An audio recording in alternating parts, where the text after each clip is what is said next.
Kakamega. And Judith knew that. So every time alikuwa ananiambia, wewe uheshimu mimi na uheshimu Waluya. Walikutemea mate. Manake from Kakamega straight to State House in Nakuru. So tukakaa na Judith. Judith was quiet with an infectious smile, quiet but deep and reflective. Very kind. Na akitembea, anatembea pole pole, but with a serious purpose. Na kazi yake ilikuwa thara. Na mimi, mali ya Judy, pesa yake nimekula mingi sana, lakini hanjui. Because every other evening, Judith Maloba, because we live together, even our children are friends. Sindio we Maloba. Alikuwa kaniambia, Judy animepatia kaelfu kamoja, nikasalimie wazee, tukutane wapi? Na Judy hajui. Asubuhi naangalia Judy nione kama anajua kitu haju. Nilikuwa nakula mali ya Judy every time. Judy amenipatia kaelfu, hiyo ni Judith Maloba. Tukutane wapi? Na sisi tunajua kona zetu huko Kileleshwa. Sasa mimi yangu ni kusema kwamba wakati nilipata habari ya kifo ya Judy, nikashindwa niseme nini, because I knew about the death of Judy 40 minutes after she passed on from Wilson Boynet, retired brigadier. Akaniambia our mutual friend Judy amepass on. What happened? Collapse, akaenda. After another 10 minutes, nikapata simu kutoka kwa General Lasaru Sumbeiwo. Nikasema, is that so? Ndio nikampigia Mbusiega. Nikauliza Mbusiega, huyo Joe. Joe, niko na namba yake. What happened? Ndio akanieleza. And that is why I'm here. Manake kama singekuja hii kumuaga, I would not have lived well, because my conscience would have pricked me constantly until my death. Kwa hivyo lazima nije kwa vyovyote vile. I'm a retired person. Pension ni kidogo, lakini ni kung'ang'ana mpaka nifike hapa kwa vyovyote vile. Nikimaliza, nataka nilete rambirambi nimetumwa na the first Inspector General after the 2010 Constitution, Bwana Kimaiyo ameniambia nije niseme pole, tulifanya kazi pamoja. Pia nimetumwa na escort commando wa Samani Cherambos, amenituma nilete rambirambi zao, na watu yote wa presidential press ambao walikuwa chini yangu wameniambia nije niwakilishe, manake walipenda Judy sana sana. Kwa hivyo mpekee salamu zao. Na Judy, ningetaka kuuliza Judy, akienda huko mbinguni, akimwona mzee mmoja asalimie yeye, na pia asalimie Judith Maloba, awaambie mimi sikunji haraka, nitakaa.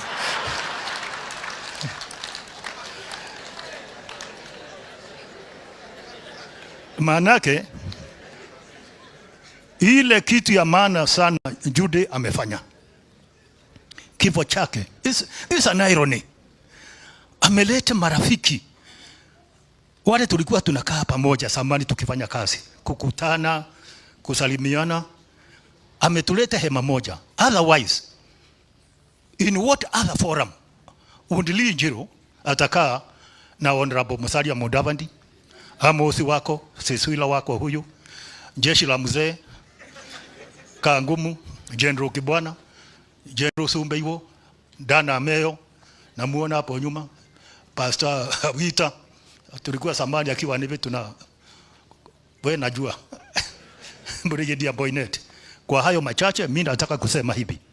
Judy, enda salama na Mungu akae na wewe, akulase mahali pema peponi. Thank you very much. Thank you so much Bwana Lee Njiru. Sasa ningependa kuenda kidogo kwa extended family, Manyalas 1 Rep Sami Oduori.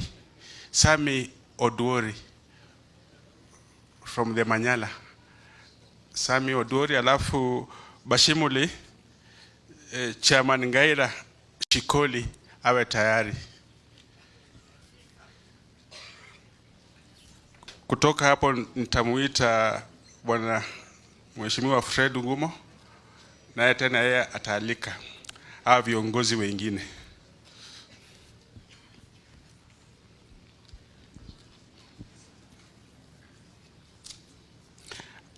Alafu hata baada ya Bashimuli, Kabras women wawe tayari.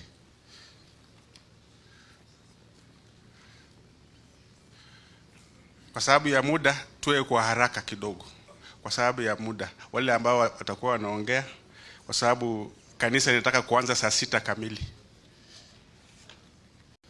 Asante. Tumshukuru Bwana Yesu. Hamjambo. Mimi kwa niaba ya watu wa Bunyala nitasema machache kabisa, kwa maana mengi yamesemwa na mazuri yote yamesemwa, hakuna kizuri kimebaki kuongeza. Tumepoteza mtu ambaye hakujali huku ama huku. Judy alisaidia kila mtu ambaye alistahili kusaidiwa. It's very rare unapata mtu anakuja kukaa na nyinyi hata jali sana ati huko ndio kwetu ama huku ndio niliolewa. Judy alikuwa straight. Tumempoteza, na vile vimesemwa, ukisaliwa tu hivi ujue kifo kinakuja. Ya yote ni mpango ya Mungu, hatuwezi kumpeleka kotini, amefanya kazi yake. Tunamuombea tu Judy apokelewe vyema na Mungu, na sisi pia. Bwana Lee amesema, Linjira amesema hako haraka, hana haraka, si ndio? Lakini sisi wengine hatujui wakati wetu unakuja lini, lakini ukifika, Judy, enda utusaidie huko, utujengee nafasi, tukija tukujoin mwenzangu mwenchange urindwe uchebulai. Asante sana. Asante sana Bwana Sami Oduori, na sasa namuita Chairman Ngaira Shikoli wa Bashimuli clan aje aongee. Baada hapo tutaenda kwa, nitamuita Fred Ngumo, Mheshimiwa Fred Ngumo ndo aite viongozi, alafu tutamalizia na familia ndio tuweze kuanza kanisa saa 6 kamili. Karibu Chairman Ngaira. Asante sana. Wote mliokuja kwa attend matanga ya tata yangu, namshukuru wote. Mimi nimekaa nje muda mrefu na hao wananijua, lakini walikuwa wadogo, lakini wananijua, hata wameshtuka vile nimeitwa. Namwambia pole, ndugu zangu pole. Watu wote nawajua. Mwaisi namjua, nilikuanga kwake Nairobi, although mimi nilikuwa nikipita nikienda Mombasa. Watu wa kutoka Malawa, hebu salamia yako tu. Watu wa Malawa, yani salamia yako tu. Tumepoteza, tusalamia yako tu. Asante sana. Sina cha kusema kwa sababu Mwaisi tuliongea tu juzi. Tulipoteza tata yetu huko tena, anaitwa Mwaisi, akakuja. Hata mimi ndio nilimkaribisha, lakini Mungu akipanga uwezo kwa kuwa Mungu amefanya nini. Lakini nimeshukuru kuja kutusaidia matanga. Asante. Asante sana Chairman Ngaira. Na kwa wakati huu ningependa nimuite rep wa Kabras Women, na anapokuja ningependa kuwaomba wenyeji wa hapa, tumepata wageni wengi kutoka nje, ningependa tu kuwaomba wapatie viti because tumepata wageni wengi sana kutoka nje na wanasimama huko nje. So nawaomba wenyeji wa hapa kama mnaweza peana viti ili wageni wetu ambao wametoka mbali waweze kukaa. Rep wa Kabras Women kama yuko ama hayuko? Nafikia saa hii ningependa kumuita Bwana Fred Gumo aweze kuja. Fred Gumo aweze kuja. Just a moment. Just a moment. Okay. Bwana Fred Gumo aweze nao kwa wakati huu kuwaita ama kualika hawa viongozi wengine. Asante, karibu. Yeah.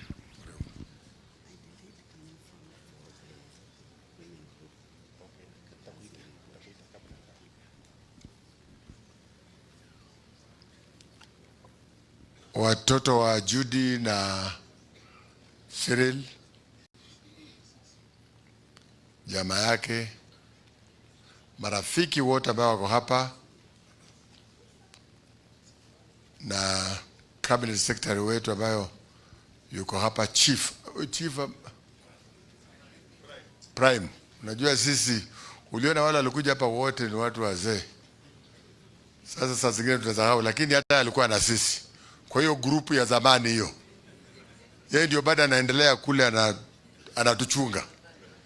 Sasa Mheshimiwa Mudavadi, sisi tukiwa hapa, umeona sisi ndio tulikuwa kule mbele na sisi ndio tulikuwa wenyewe. Umeona ile group iliongea hapa hiyo ya Judy, hawa ndio walikuwa wanafanya kazi na Judy.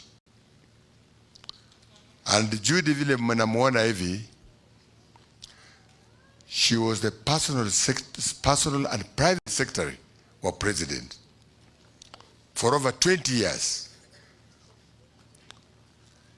Lakini sisi kama wanasiasa hangeweza kututengenezea appointment uje uone president.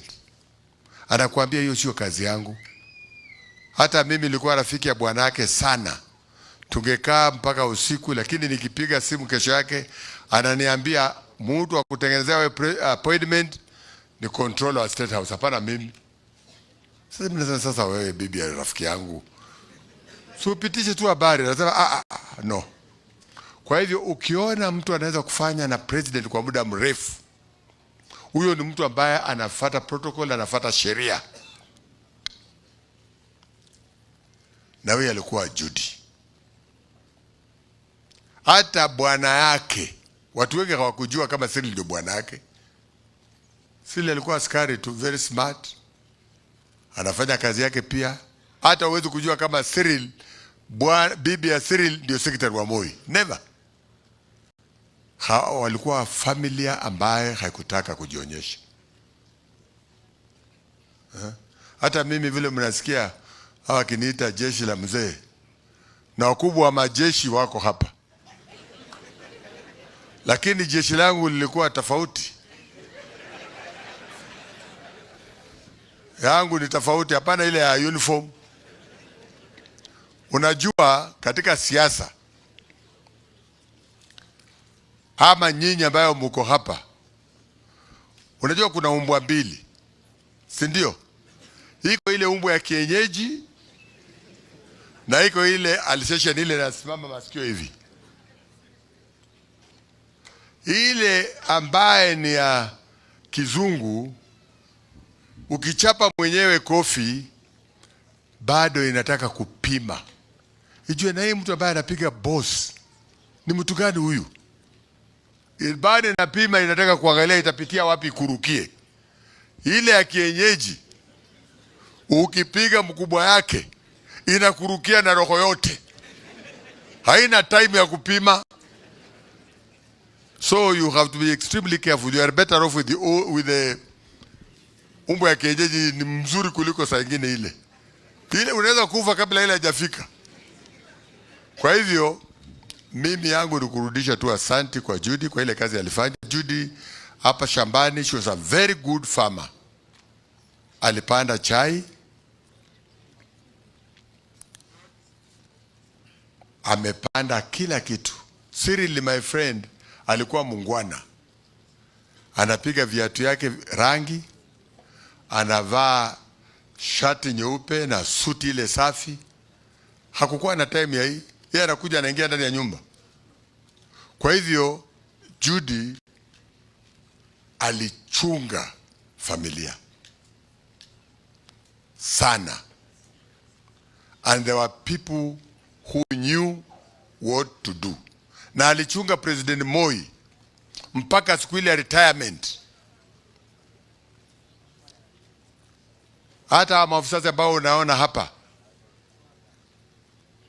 walikuwa wanaheshimu Judy, kwa maana Judy aliwapatia heshima.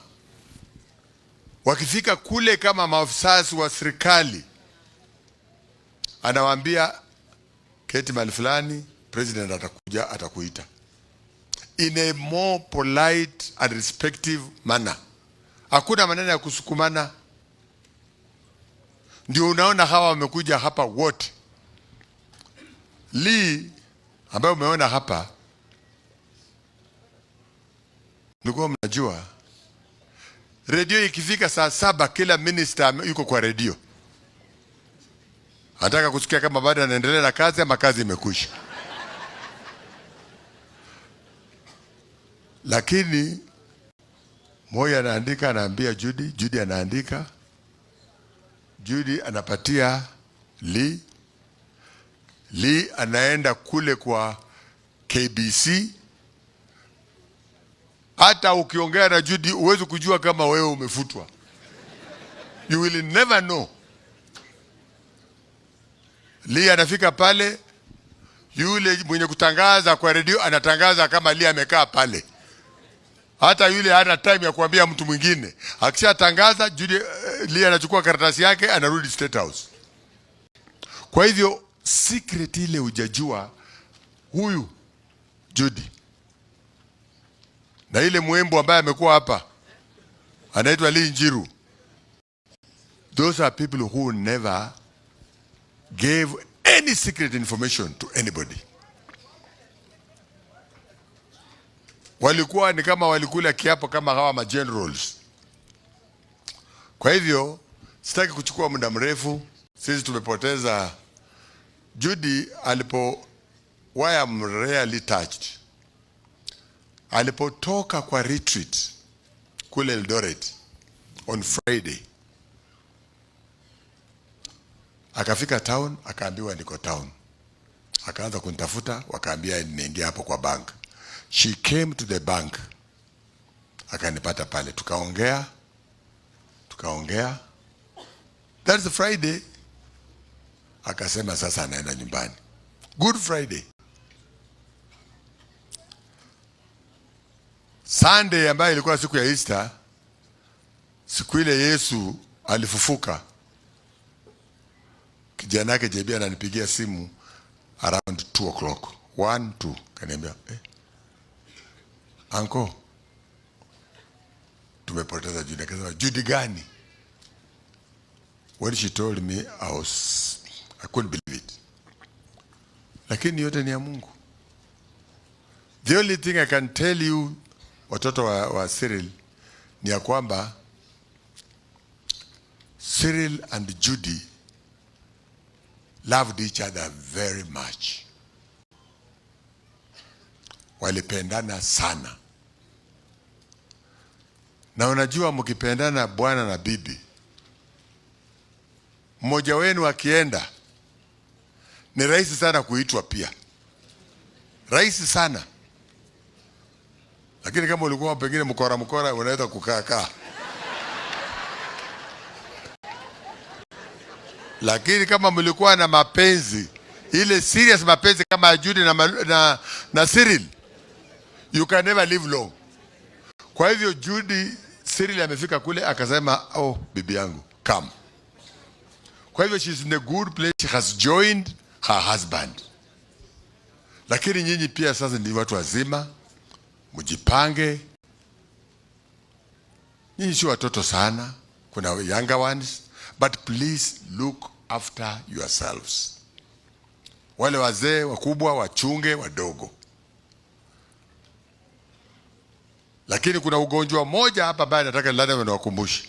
Hapa Trans-Nzoia. Ugonjwa ile iko hapa mbaya, sijui tutatibu namna gani. Wazee wakienda, watoto nao pia wanafikiri biashara yao sasa wamepata biashara. Biashara yao ni kufanya nini? Kuuza shamba. Hata kuna watu wengine hapa wamekuja tu kuhakikisha kumbe Judy ameenda. Kesho atafika with offers. Tukatie tu eka moja. Please don't do it. You can live well on that land and that land can look after you. Kitu ambaye baba yako na mama yako amekuachia sio yako. Amekuachia wewe pia uachie watoto wako. You pass it over. Ile umejitafutia mwenyewe ukiuza ni sawa, lakini hapana uza ya baba na mama. Please keep it. Make sure you live on it. Uachie watoto wako, wachunge nao pia. Kwa hivyo sitaki kuchukua muda mrefu. Kuna wanasiasa ambao wako hapa, wadogo hapana wakubwa, wakubwa na nimeona. Kuna wanasiasa ambao wako hapa waamuke tuwajue. Wajulikane. MCA wa hapa. Wewe ni MCA. Kanisa takatifu, Prime Cabinet Secretary wetu, familia ya Mama Judy na waombolezaji wote, hamjambo. Mimi ninaitwa Mheshimiwa Lucy Chogo Mugala. Ninatoka Kakamega. Kwanza ninatuma rambirambi za Ikolomani Wives and Daughters ambao Judy alikuwa mmoja wetu. Ukiangalia kwa contribution tumejaribu kujikaza. Pili tuko na Kakamega Women Caucus. Wamama hai. Wamama power. Judy alikuwa mama ambaye alikuwa anapenda masomo. Tatu, ninapenda kusema pole. Mama yangu Elizabeth Kegode alifanya kazi na yeye. Baba yangu marehemu ndiye alikuwa anafuata Kegode. Na nilipata kujua Judy na alikuwa kama family member wetu. Kwa hivyo ni kusema tu pole. Wale ambao wameuliza mahali watapeleka chakula, Judy amekuwa akiongea kuhusu Malava Children's Home for the mentally handicapped. Kwa hivyo kama mtakuwa na kitu ya kupeana, tafadhali pelekeni Malava. Pia tuko na mama ambaye ametumwa na Mama Aida Odinga, ukimaliza tafadhali mpatie ruhusa aongee. Wale ambao tumetoka Ikolomani, simameni tu mpunge mkono. Asante. Judy alikuwa ana-identify herself most with Ikolomani. And she used to take good care of Shikondi Girls High School. Anatuma 30,000, nunua pads, watoto wasome. Kwa hivyo ilibidi tuje tuseme pole kwa watoto. Na mlinde vitu vya mama. Vile wamesema. Murio mnonya saya barindiku. Asante. Asante sana. Tafadhali semeni tu jina lenu. Father ameshaingia. Tafadhalini. Mimi nimefanya heshima kwa maana mimi ni mwanasiasa. Unajua ukisahau wanasiasa watafanya nini? Tafadhalini semeni jina, alafu maneno mingi tumesikia. Asante mheshimiwa. Bwana Yesu asifiwe. Tumsifu Yesu Kristo. Jina langu naitwa Mheshimiwa Simon Murray, ndiye sitting MCA wa area hii. Nataka tu kwa niaba ya uongozi wa area hii nitoe rambirambi zangu kwa familia ya Mwenda Sake pamoja na kanisa na uongozi wote wa taifa kuu akiongozwa na Prime Cabinet Secretary Mheshimiwa Musalia Mudavadi. Wageni wote karibuni hapa sisi tunapenda wageni. Tulie mama wetu kwa sababu yeye amekuwa ni kiongozi ambaye aliweza kulinda taifa letu la Kenya. Kwa sababu ya saa, Mheshimiwa Prime Minister, nataka niseme haya kwamba sisi katika Trans-Nzoia hii we are cosmopolitan. We live in a cosmopolitan area. Mimi nataka niombe tu kwamba kuna baadhi ya mambo ambaye kupitia kwa gavana wetu tuliweza kuomba Mheshimiwa Rais atusaidie katika area hii. Moja ilikuwa second line ya maji kutoka Kabolet iende town. Lingine ilikuwa ni kuomba upanuzi wa soko yetu ya Kitale town. Kuna sehemu prison ilikuwa iame, alafu soko yetu ya town Kitale town ikwe imepanuka. Mheshimiwa Prime Cabinet Secretary, mambo ni mengi. Huku kwetu tuko na mambo mengi. Taifa pia iko na mambo mengi. Lakini kwa uongozi wenu, to silence your opponent, onyesha hawa kazi yenye mnafanya. Onyesha hawa kazi yenye mnafanya kule juu na hapa chini, yote mambo itakuwa sawa. Asante na Mungu atubariki. Mkianza siasa hapa nitawanyang'anya hiki kitu. Hamjambo. Mimi naitwa Trufena Sembo. Mimi ni nominated MCA huko Kakamega, and I'm also a niece to Auntie Judy, and may Auntie Judy rest in peace. Thank you very much. Tumsifu Yesu Kristo. Kwa majina naitwa Ndakwa David, MCA West Kabras, Malava Sub-County. Pia I'm in lead of minority Kakamega County Assembly. Kwa niaba ya familia yangu, mimi mwenyewe na watu wa West Kabras, now that Mheshimiwa Malulu is no longer with us, kwa niaba ya watu wa Malava constituency, tunasema ya kwamba kwa familia ya Busieka, pole sana. Poleni sana. Prime Cabinet Secretary, asante sana kuja kushiriki na sisi kwa hii matanga. Watu wa Malava wanasema ya kwamba wanakushukuru pia kwa niaba yao hapa kukaa na sisi kwa hii matanga. There is only one lesson in this funeral that I've gotten. That ukiwa duniani, you must have a character of humility, confidentiality and trust.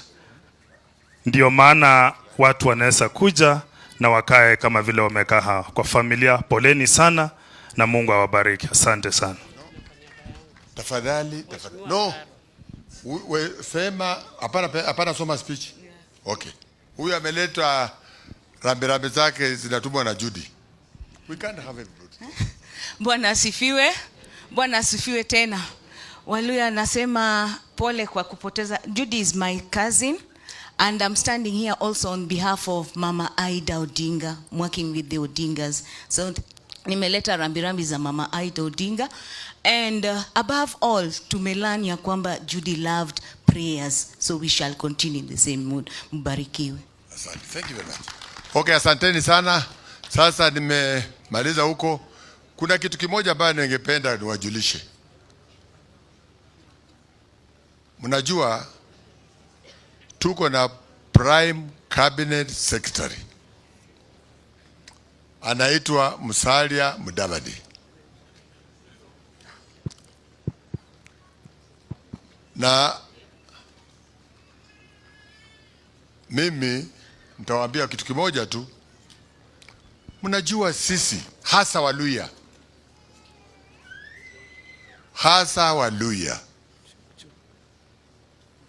unajua kwa Kikwetu tunasema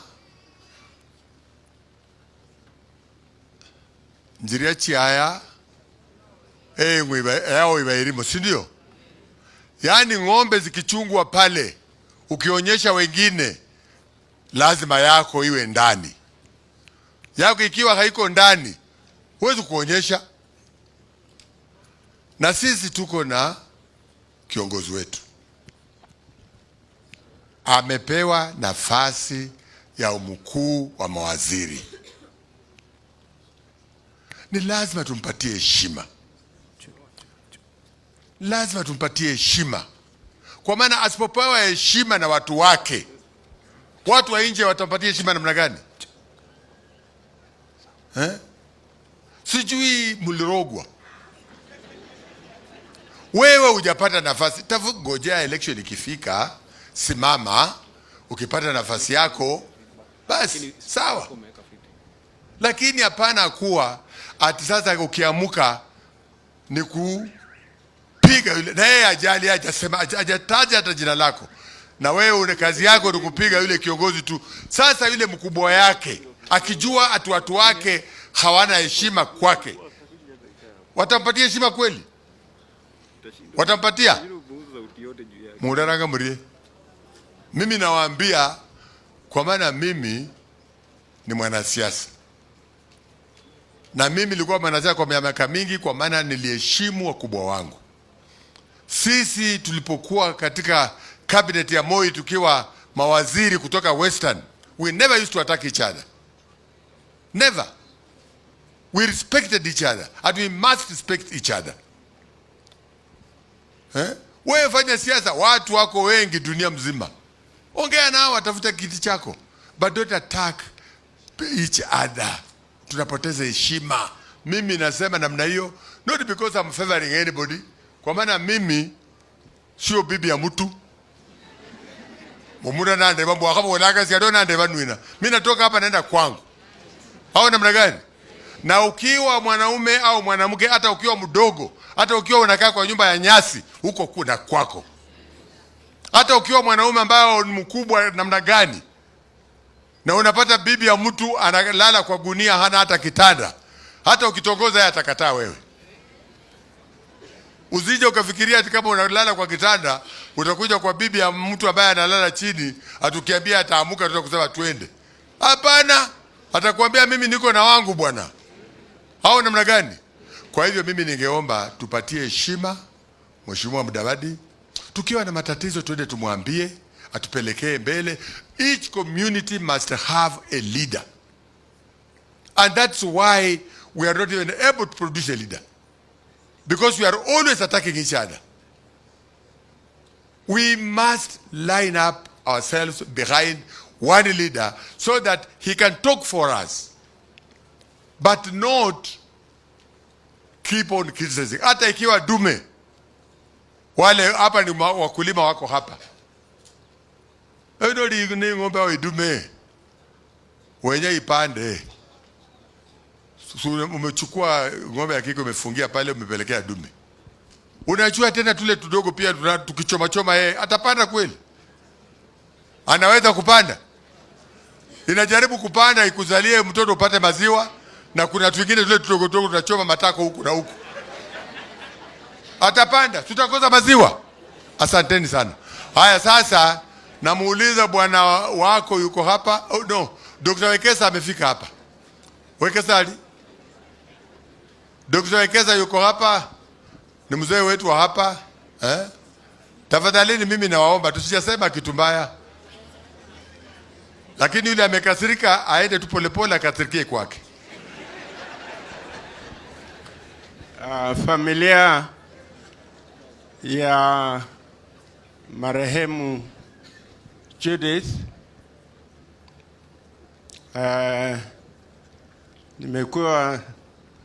nimechelewa, should be ashamed of myself. Prime Minister anakuja na mimi bado niko town. Mheshimiwa Msalia, mheshimiwa wako nisumuza na wewe jana. VIPs ambao wako hapa, marafiki wa Judith ambao wako hapa, mlembe mwezi, mlembe hand. Mimi ndio naitwa Noah Mahalanganga Wekesa. Nimekuwa mbunge wa kwanza hapa miaka 19. Na marehemu ambaye melala anatoka nyumbani. Hata my sister is here. Priscilla, where are you? Priscilla Nasike. Where are you? Allen. Hey, you come, people see you because you and mlizaliwa pamoja. Sarah na Priscilla, huyu ndiye ananifuata mimi, na mimi siwezi kumwambia miaka yangu, mimi nimeendelea sana. khesya khosabandu takandala mwana wefu Musalia Mudavadi wako mzee, familia ya Judith mlembe bosi. Mimi Judith mama yake aliniwachia watoto kwa shamba ya settlement na Itiri. Judy Busiega, niko hapa mama, pole sana. I can't waste time, my brother.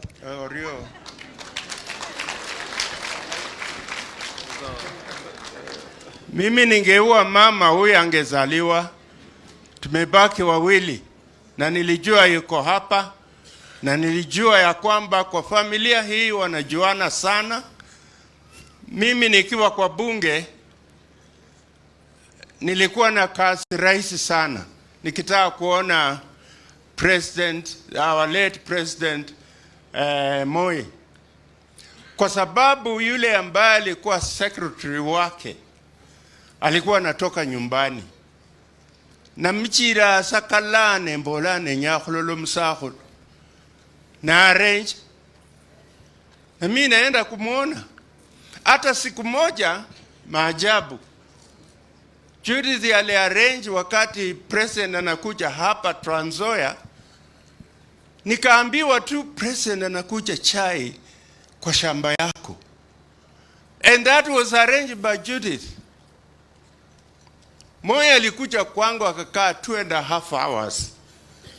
Na Kiptanui akasema tunaenda kwa matanga, kwa manyumba za watu. We have never seen a president stay for 2.5 hours in any of the farms, in any of the homes we have been. Lakini kwako amekaa 2.5 hours. Mimi hata saa hii ukisumuza mabaya kwa our late president, kwa nyumba yangu utakunywa chai. She brought me very close to the president to the extent that many times I was accompanying the president. Akienda Uganda, Wekesa yuko wapi, tunaenda na yeye. So matanga hii inanikumbusha hayo mambo. Na watoto, it's very difficult to lose a father, a mother. And I feel for you. To lose your mother, your grandmother, it's not an easy thing.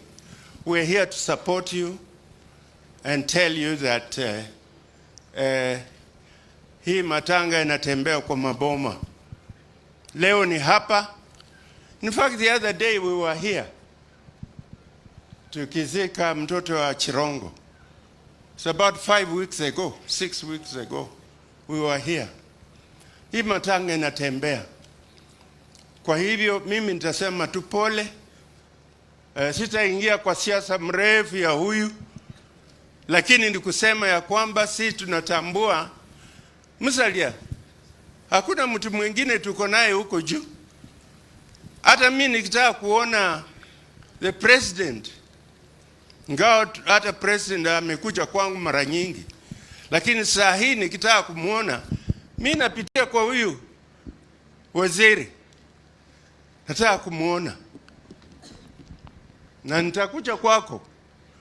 Kwa sababu sisi wazee, sisi tunatembea watu watatu. Huyu, Kombo na mimi. Tutapanga tuje tukuone. We're supporting you. Hii mambo ya watu kusumuza mambo yao, wacha wasumuze. Lakini sisi tuko karibu na serikali, tuko karibu na wewe. Nenda khera wena asibulibulai. Orio mno humblirisia. Pole nichire ninjere where I had other problems. Nani kijana ambaye alisimama kwa debe yangu nikitaka kuwa mbunge 1983 Kitale West. Mtoto wa Bunyali. Mwalimu amekufa, tunazika leo. That's why I've come late. Mumbere orio mno. Okay, asanteni sana. Nilikuwa nimesahau gavana wetu natembea alinituma nije nimletee rambirambi zake, na amekuwa committed somewhere else, hangeweza kufika. Kwa hivyo akaniambia nikiwa hapa niwaambie, ndio maana yake hakukuwa hapa. Hata yeye ni rafiki sana wa familia ya Judy na Cyril. Alikuwa amesema atafika, na inaonekana aliniambia hataweza kufika leo niseme mambo yake. Kwa hivyo mmekubali hiyo? Mmekubali? Good. Sasa nitaomba iko mwanasiasa mwingine ameingia? Hakuna. Nani? Mjumbe mwingine yuko hapa? Mjumbe wa wapi? MP? Kimkumu. Kimkumu kuja sema Kimkumu rafiki yangu. Sijui kama ameritaya kwa siasa ama bado yuko huko. Na tafadhali tunamaliza. Hata yeye alijua Judy sana. Alafu AG ujitayarishe. Alafu tutayarishi tuite Prime Cabinet Secretary wetu. Sema karibu. Asante sana. The clergy, the family of Mama Maloba and fellow mourners, amjamboni. Yangu ni machache, niko na problem ya throat kidogo. Kabla sijasoma niko na message kutoka kwa Mheshimiwa Gideon Moi. Amenituma na pole kwa kuchelewa. Walikuwa na wedding ya kijana yake, Mheshimiwa Musalia anajua, na hangeweza kufika, but he regretted kabisa kwa sababu mama alikuwa karibu sana kwa familia yote ya mzee Moi. Kabla sijasoma, mimi natoa rambirambi zangu na za familia yangu na wale watu ambao niliwa represent zamani kutoka Mount Elgon, na sema poleni sana sana kwa niaba yao. Mimi mwenyewe nilipokuwa kwa serikali kama naibu ya waziri, tulikuwa uhusiana sana na Mrs. Maloba Judith. Najua sangine kupata mzee ilikuwa ngumu sana, na kila mtu alikuwa na njia yake ya kuona ama kuzungumza na mzee. Mimi nikapata njia. Mama alikuwa very polite person. Nikapata njia ya kupitia, nilikuwa na watu wawili, kama si yeye ni Linjiru. Sasa kila wakati nampigia, namuuliza mzee muzaka ziko namna gani, anasema usipige leo. Sasa nikawacha, so nikipiga anasema ngoja kidogo, nikipata mzee nasema basi. Iko siku moja nilikuwa naendeza gari, alafu nikampigia mama, nikasema nataka ongea na mzee, nikasema hello, akasema ngoja. Hata 2 seconds za kupita mimi nasikia tu yes. Na nilikuwa naendeza karibu niende kwa roundabout, nilikuwa na mambo ya kueleza mzee, nikasahau. Nikaenda nikapark gari, baada ya 1 hour nikapigia Mrs. Maloba, akasema basi ulimpata mzee, ulimaliza? Sema hakuna kitu tuliongea. Na kwa sababu huku ni, you did not prepare me. That is how she was. She was very kind, and I worked very closely with her. Ningependa kusoma rambirambi ya Mheshimiwa Gideon pia, ambaye ni kwa niaba ya familia hayati mzee Moi.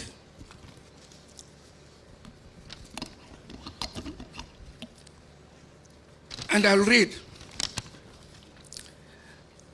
Today, I join in celebrating the remarkable life and honoring the cherished memories of Mama Judith Maloba, the long service personal secretary to our father and beloved President Daniel Arap Moi. I had the privilege of knowing Mama Maloba. Over the years, our interactions went beyond duties. She was the ever-smiling, warm, and gracious getaway to Mzee, a strict yet compassionate administrator, and the faithful guardian of his legacy. To serve Mzee was no ordinary task. It demanded unwavering discipline, steadfast dedication, and uncompromising commitment to excellence. Only the best could endure. Yet Mama Judith not only endured, but thrived, serving with grace, meticulous attention, and an enduring charm that endeared her to many. Beyond her professional role, Mama Judith was a pillar in her community, touching lives through her selfless service and generosity. Her passing reminds us that life is in God's hands, and in all things, even in sorrow, we give thanks. Today, we thank the Almighty for the gift of her life. Like all of us, she was not perfect, yet through her journey, we witnessed the beauty of God's enduring grace. On behalf of KANU, don't forget he's the chairman of the Chama ya Baba na Mama, of which I am still a member, faithful member, and we hope to clinch the seat in these coming elections. On behalf of KANU, on my own household and the entire Moi family, I extend our deepest condolences to her loved ones. We stand with you in this moment of grief and pray that you find strength in God's promise, as written in Romans chapter 14, verse 8. It says, if we live, we live for the Lord. And if we die for the Lord. So whether we live or die, we belong to the Lord. May Mama's soul rest in eternal peace. Amen. Thank you very much. Asante. Asante sana wewe. Unajua watu wa KANU saa nyingine wanasahau hata sisi wote ni life members wa KANU. Unajua ukishakuwa life member ni kusema mpaka ukufe. Sasa hii ingine tunaingianga tu kwa kona, lakini sisi wote ni life members. Kiptumo umesikia? Sisi wote ni life members wa KANU.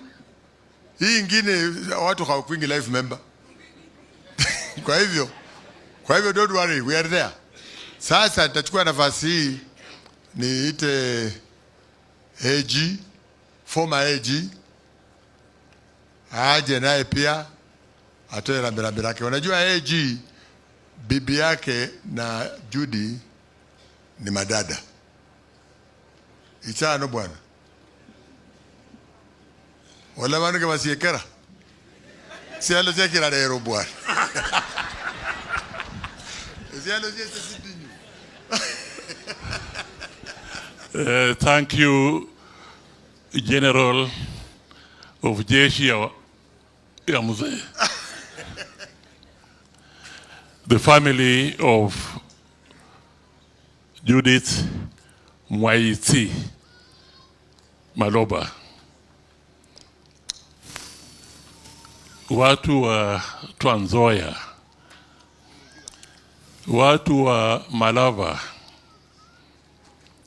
watu wa Ikolomani ambao wako hapa, my fellow retired generals, wako wengi. Let me not mention your names. We have many. But as General Sumbeo said, I am the A general. We're getting left and no, I don't know what, but I'm the A general. I'm, in a sense, lost for words. Judith was a great lady. And the fact that all these people who have retired and who affected the history of this country during the Nyayo period to the early days of Kibaki, the fact that they have all come and they are all wazees, and when you are a muzee, you don't want to travel very much. They have come all the way from Mombasa and many, many other areas, is testimony to the great person we are saying the final goodbye today. You may wonder,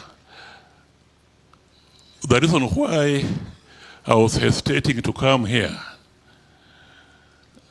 was that I did not know whether I belong to this group or whether I belong to the family. So I was waiting for the family to speak, and then I slip in. But because my dear friend, Wycliffe Musalia Mudavadi, the Prime Cabinet Secretary, is here, and as a busy man he may go, I would also want him to hear my voice before he goes. So I've agreed to speak here. I knew Judith way back in the early 1970. Around that time, I felt that I was now man enough to get married, and I identified a lady. And my father formed a committee to go to Idaho, Ikolomani, to discuss a dowry for the lady I was interested in early in 1970. The team went to Idaho, and the chairperson who had been nominated by the father of the lady I was interested in was one Shadrach Busiega.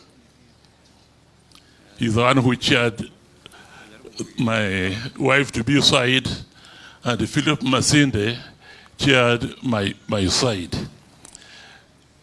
I then inquired who, I knew he was working in the office of the president, but I wanted to know a little bit more.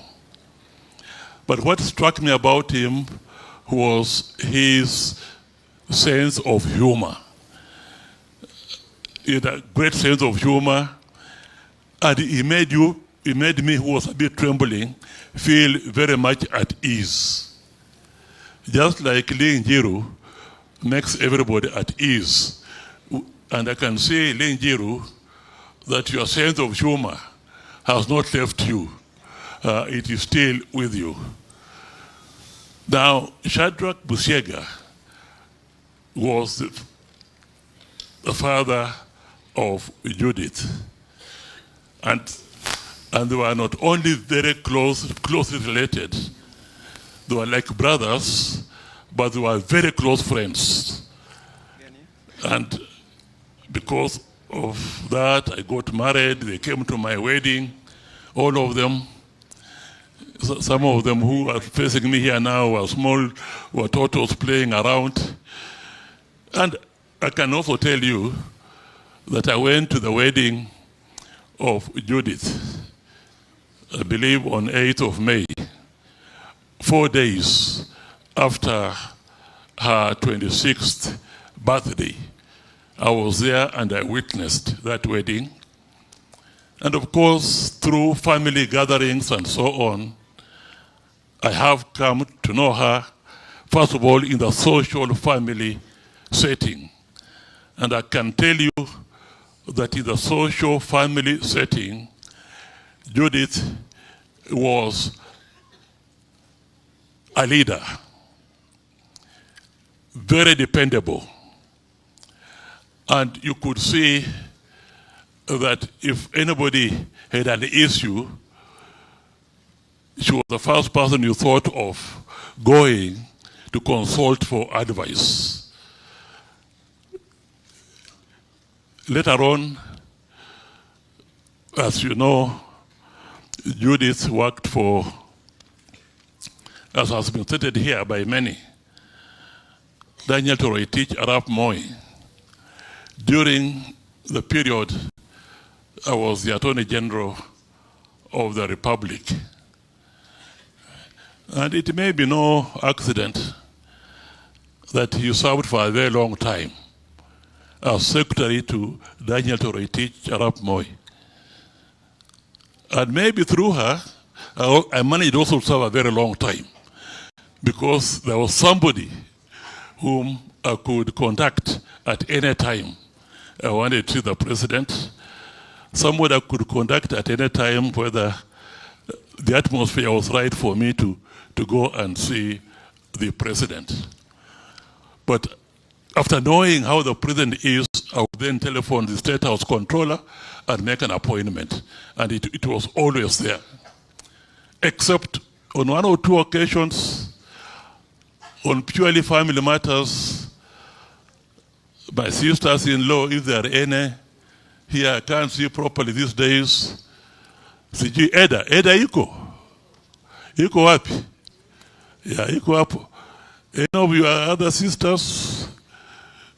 Eda is my sister-in-law, and the others who have passed on, and whom we are asking Judith to go and greet up there. There are about 3 or 4 sisters who have passed on. We are asking her to go and greet them. They wanted to see the president on some family issue.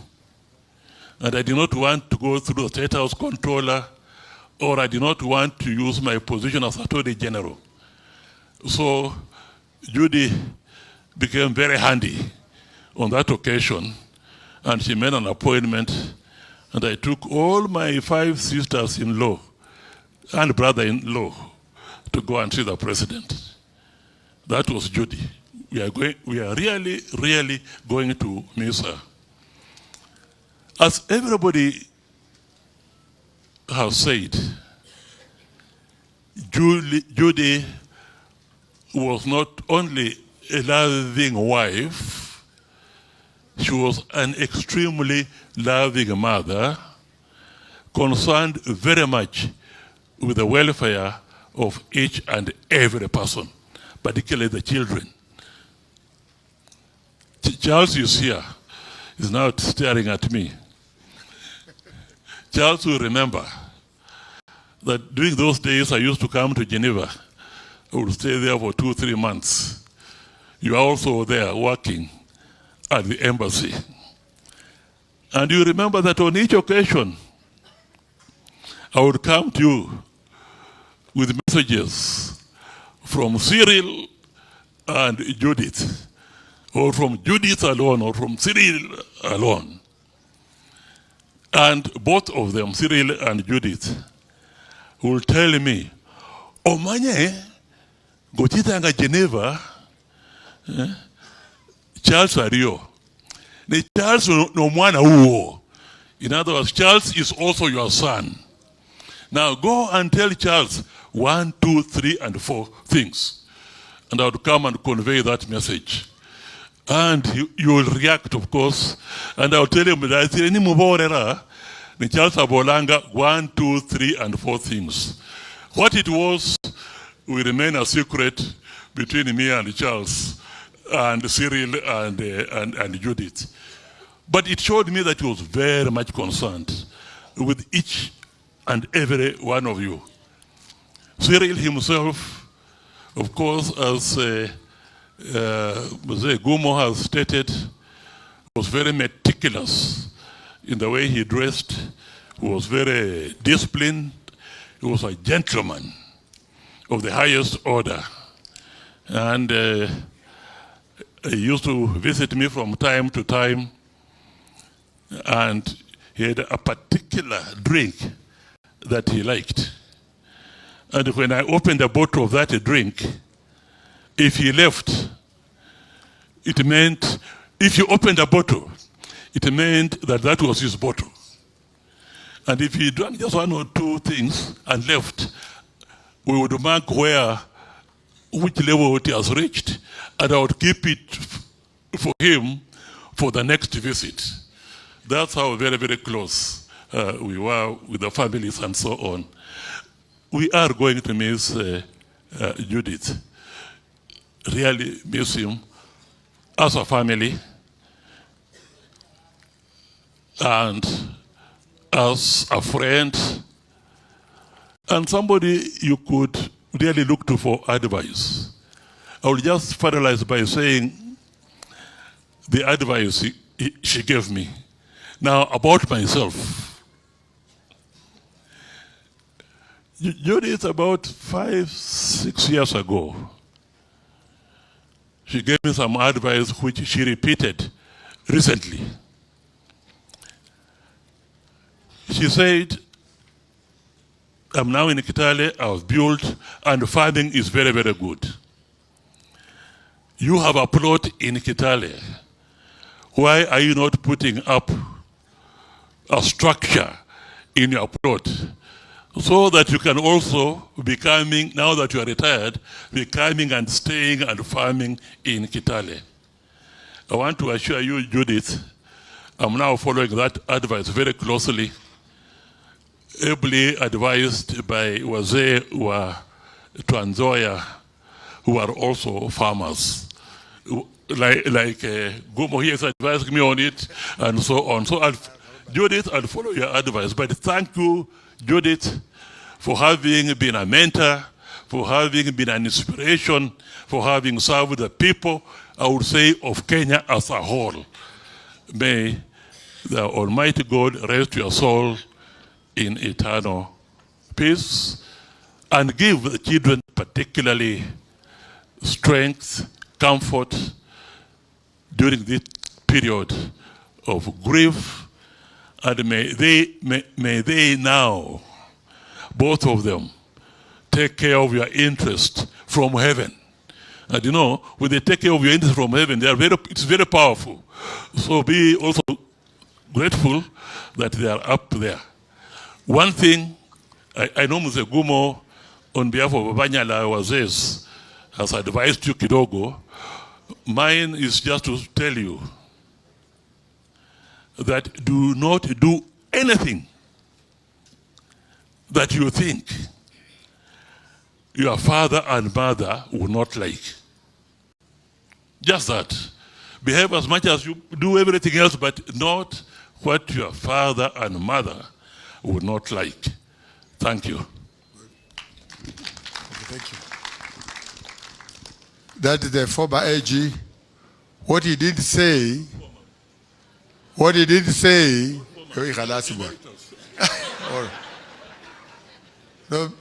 you know, many people don't understand that. Lakini ukisema former, kila mtu anajua, si ndio? One thing he did say is that when he was AG, that's the only time that Western had the highest number of judges.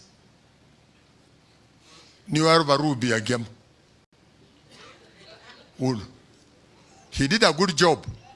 Kwa hivyo, sitaki kuchukua muda mrefu, father anasema karibu kwenda. Sasa nitachukua nafasi hii kukaribisha Mheshimiwa Mudavadi, the Prime Cabinet Secretary, aje naye atoe rambirambi zake. Mheshimiwa, karibu. Asante. Asante Gumo.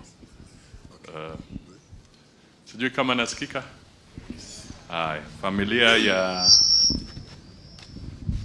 Madam Judith Maloba wakiongozwa na kijana yake mkubwa Charles na familia yote, na pia the distinguished men and women in this gathering who offered very honorable service to the public of Kenya and to the President who are here present, pia nawatambua. Sitaongea kwa muda mrefu kwa sababu najua kanisa imetupatia dalili kwamba saa zao zimefika. Kwa hivyo ujumbe wangu wa kwanza ni kusema kwamba nimekuja pia kwa niaba ya Rais wa Jamhuri ya Kenya, Mheshimiwa William Samoei Ruto, ambaye pia alimfahamu Judy. Kwa hivyo kwa jamii niko na rambirambi yake. Amenituma na ujumbe wa usaidizi kwa familia wa shilingi milioni 1 ambayo tutapeana kwenu ili isaidie kwa mambo ya msiba. Na yeye pia alijua sana marehemu na anamtakia nyinyi kama jamii baraka za Mwenyezi Mungu mkiendelea mbele. Jambo langu la pili ni kutoa rambirambi zangu binafsi na za familia. Pia katika kwa familia yetu ya Mudavadi tulijuana sana naye, kuanzia kwa wazazi mpaka kwa sisi ambao tuko, na isitoshe mamangu ambaye alinizaa alitoka kwa jamii ya Judy. Kwa hivyo niko hapa pia na hiyo kofia.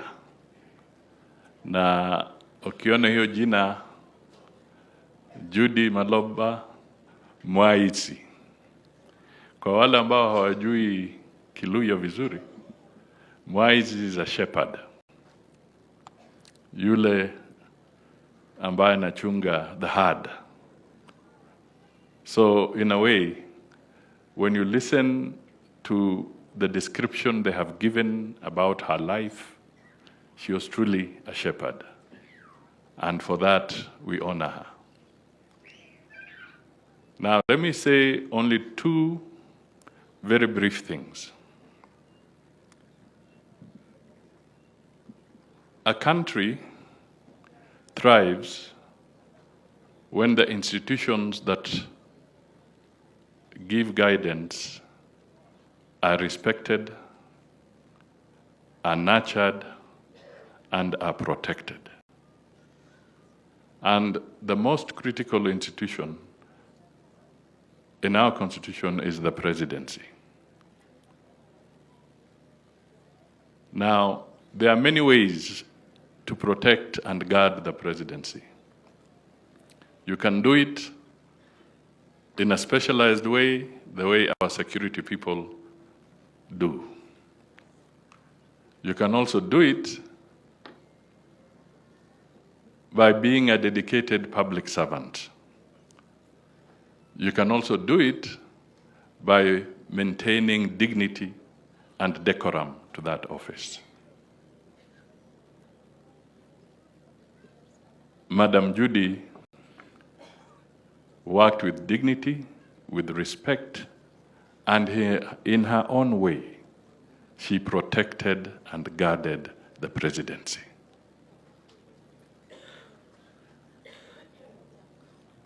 You must ask yourself and remember, what do we see today? What do we see in our society today? Do we see people who are ready to protect and guard the institutions the way she did? So my message to Kenyans here is that don't destroy your institutions. Because As I said somewhere the other day, in fact on Labor Day, I said that the biggest threat to any nation is not necessarily terrorism or gangsters. The biggest threat to any nation is when critical institutions of that nation are dismantled or undermined so that they don't function. That is the biggest threat to any nation. Judy protected not just the presidency, but she protected this nation. Let us give her that honor. Let it be a lesson for many of us who want to move forward. The final thing, maybe the family spoke about it, but I was touched because I work with a brother. Joe Busiega is my chief of staff in the office of the Prime Cabinet Secretary. I think somewhere I read that she is in the panel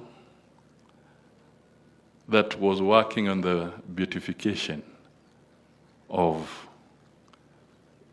the late Cardinal Otunga to become a saint.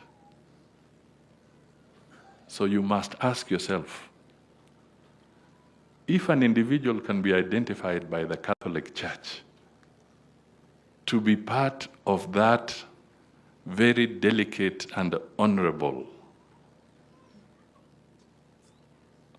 function, then that person is truly extraordinary in her demeanor, in her character, in her ways. So again, that is a measure of respect.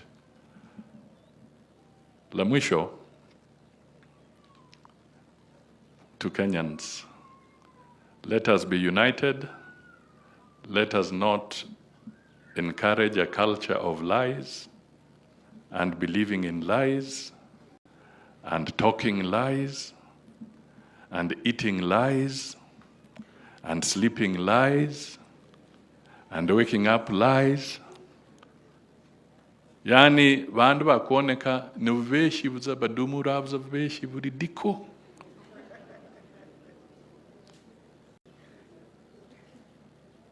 Let us be truthful. It is so important to be truthful. And I'll give an example because today I'm honored to be in a Catholic church. The other day, we went with the president. He flew from China where he was having a state visit. And he flew directly from Beijing to make it to the funeral mass service of the late Pope Francis. And I was there. And it was in broad daylight, the way it is today, as we sit here. A very solemn moment, very dignified moment, very honorable. This is the symbol of the Catholic Church, being graciously respected by the entire world. Over 50 heads of state, 10 monarchs, I don't know, 170 heads of government coming there to respect him. And it was so dignified, with a lot of honor. And the Catholics had organized themselves with extremely elaborate protocols. How they received the head of state. Each head of state was assigned a bishop. They receive them, they guide them up to where they sit. And it was 1+5, so that you don't crowd the place. So it was so orderly, just the way I know the Catholic Church to be orderly. It was very orderly. Now, unfortunately, some very senior politicians in Kenya, just a few days ago, very senior, actually started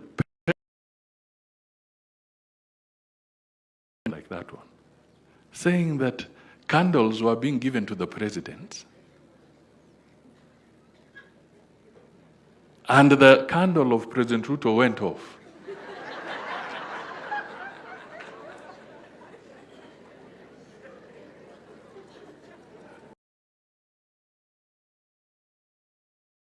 Man in a suit. And I really said, kumbe clothes can really camouflage somebody who has a lot of problems. Because it was in broad daylight. Secondly, how on earth would you be lighting candles when there are all these heads of state? That would even be a security risk. For you to be there lighting candles and giving would you even be allowed? So it struck me, and I said, we have degenerated to the lowest level, particularly as leaders. To go and stand in a church and over a very solemn moment. So, what was he looking for? What are we looking for in this country? Where do we want to go? We should not be a country that thrives on lies. And when I was saying let us respect institutions, another critical institution is the church, where we are. So, let us also protect the church from this kind of games and lie there. But do not lie in front of God's people, and more so when you have very solemn moments like that one. So, Judy, we bid you farewell. May your soul rest in eternal peace. Give you a comfort zone before the Lord's house. Thank you, and God bless you all.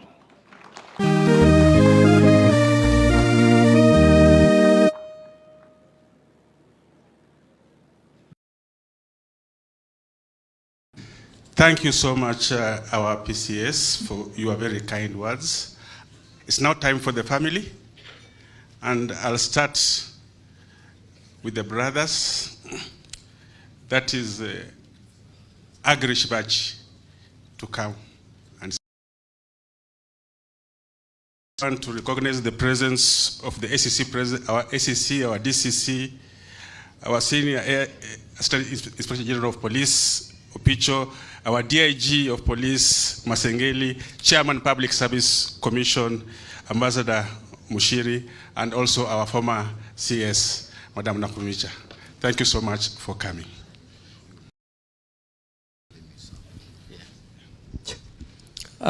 Praise God. Praise God again.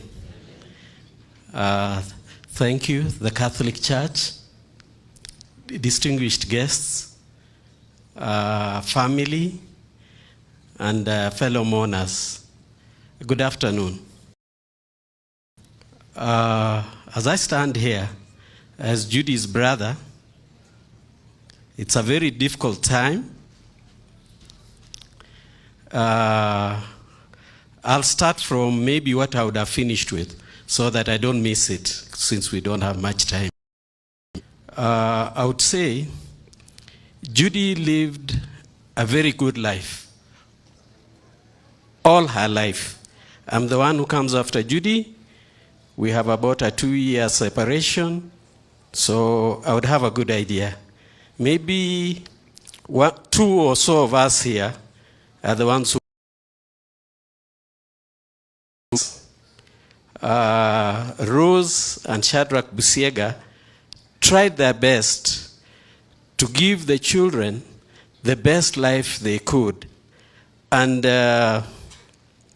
when you look at Judy's life, Judy lived a very good life. When we were children, close to before independence, a few years before independence, and when I can remember, my father was driving. Those days, very few people drove. And after a short while, we moved to was mainly European area. And that's how we continued with life. We continued with life until where Judy went to secretarial college. Judy was working in Home Affairs for the then PS for Home Affairs. She was working for the PS Home Affairs when His Excellency Daniel Toroitich Arap Moi was the Vice President. And she moved from there. I think after that, a lot has been said. So to me, Judy lived her full life. She lived a very good life, and even her passing on. Because from what my nephew was telling me, a few moments to her passing on, I was asked the date, and she said the date, and she passed on a few moments after that. So for me, Judy lived a very good life. And for us as a family, Judy was everything for us. She made sure that we were well taken care of. And the work she did still influences the way we are today. For the community, Judy was a community worker. Judy was born by, as I said, by Shadrach and Rose Busiega. Shadrach Busiega, when it was a missionary station for the Friends Church, and Rose Busiega schooled at Kima when it was a mission station for the Church of God. And if you look at Judy's life, it begins from there. The virtues that she had were what she learned from her parents, who had been to Kaimosi and Kima. Judy worked for the community. She did everything. If we were to talk, we would talk. But I thank God for the life that Judy had. And I just pray she has left behind, even if they can't do everything, let them try and do some of the things that Judy did. Thank you very much. Thank you so much, Agri Shivachi. I just want to seek permission, if you don't mind, so that, because I have another function with the Speaker, Honorable, to you.